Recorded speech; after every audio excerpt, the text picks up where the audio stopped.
आज बनवली होती मुगाची भजी। तर दिवसाची सुरुवात नाही अशी मस्त हेअर वॉश करून झाली आणि रोजचीच कामे, आता ही माझीच रोजची कामे नसतात बरं का, सगळ्याच बायकांचे असतात, मग ते सगळं करणं गरजेचंच आहे। आणि माझ्याकडे ना मॉपचा पोछा असून सुद्धा मी खाली बसून फरशी पुसते, कारण ना एक्स्ट्रा व्यायाम करायची मग गरज पडत नाही। आणि नंतर मग मूग भिजत घातले आणि लगेचच ना दुपारच्या टायमाला अशी छान पाणीपुरी एन्जॉय केली। आता ही ठमूबाईसाठी आणली होती पण मीच खात होते आणि नंतर तुरीच्या शेंगा खाऊन घरी आले। आता ना मुगाची भजी बनवायला घेतली। हिरवे मूग, त्याच्यात लसूण, मिरची आणि ना थोडासा कढीपत्ता, कोथिंबीर घालून हे छान असं वाटून घ्यायचं।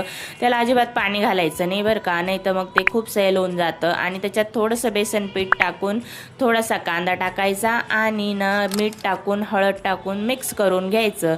आता इतकं छान बॅटर तयार करायचं आणि थोडासा खायचा सोडा घालायचा आणि बॅटर रेडी आहे। नंतर ना मस्त असं तेलात तळून घ्यायचे। मी मोठे मोठेच करते कारण छोटी खेळत बसायला इतका कुठे वेळ असतो। नंतर मग अशी छान कढी करून घेतली। असं संपला।